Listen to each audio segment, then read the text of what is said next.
Salam alaikum, mes très chers frères et sœurs. Aujourd'hui, on se retrouve pour le second épisode de la série Les trésors du Coran. Le thème de cette vidéo est en relation avec 4 noms d'Allah subhanahu wa ta'ala et 4 missions prophétiques.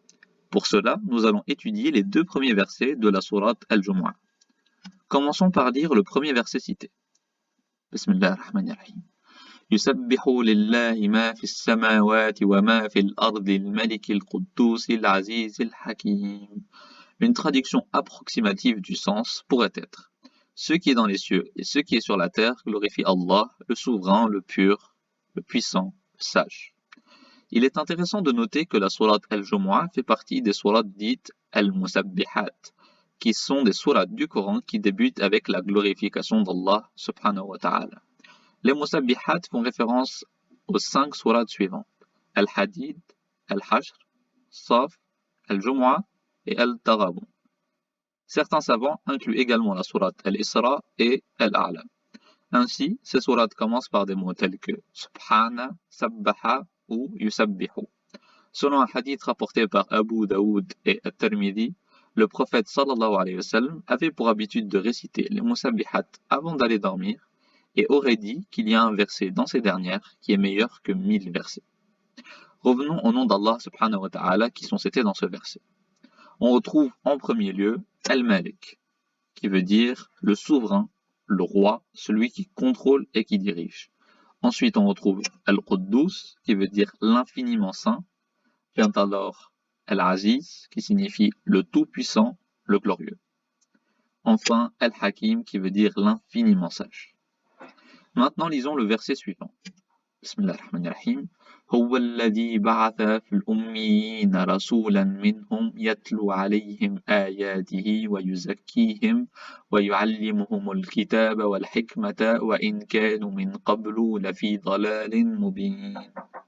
Une traduction approximative du sens pourrait être: dit, c'est lui qui a envoyé à des gens sans livre un messager des leurs qui leur récite ces versets, les purifie et leur enseigne le livre et la sagesse, bien qu'ils étaient auparavant dans un égarement évident.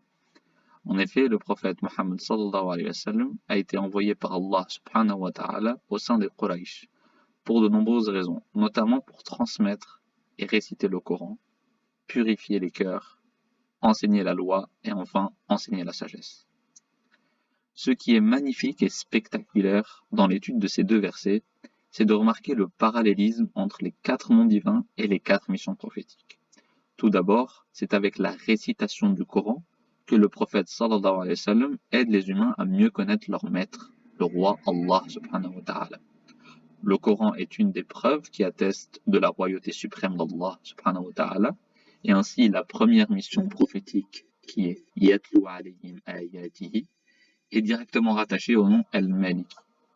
En effet, Allah est le roi et le prophète Mohammed alayhi salatu wassalam va, à travers la récitation du Coran, attester de la royauté d'Allah et permettre aux hommes de mieux connaître Allah subhanahu wa ta'ala.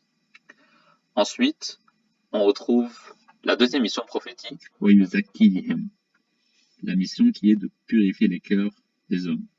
Et ainsi, il va de soi que l'on peut relier cette notion avec le nom Al-Quddus, qui veut dire l'infiniment saint.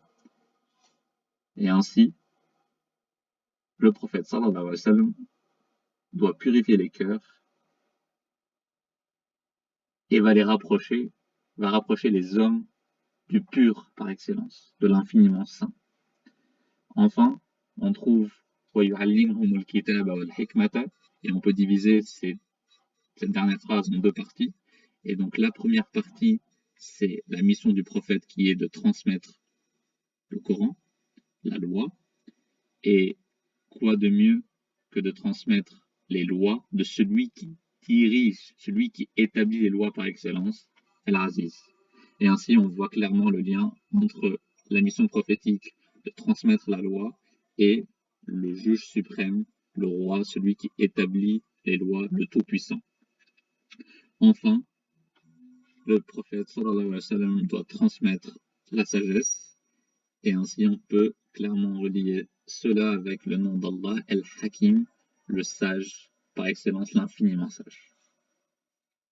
Ainsi, À travers l'étude de ces deux versets, nous en apprenons plus sur notre Maître, Allah subhanahu wa ta'ala, et ses nobles caractéristiques, qui surpassent l'entendement humain. Par ailleurs, on note un magnifique parallélisme qui montre à quel point Dieu accorde de l'importance à notre prophète bien-aimé, Mohammed sallallahu alayhi wa sallam, et en quoi il a joué un rôle fondamental dans l'histoire de l'islam. Pour finir, j'espère que cette vidéo vous aura été bénéfique et je vous invite vivement à prendre le temps de contempler la beauté du Coran. Continuons à cheminer ensemble vers Allah subhanahu wa ta'ala.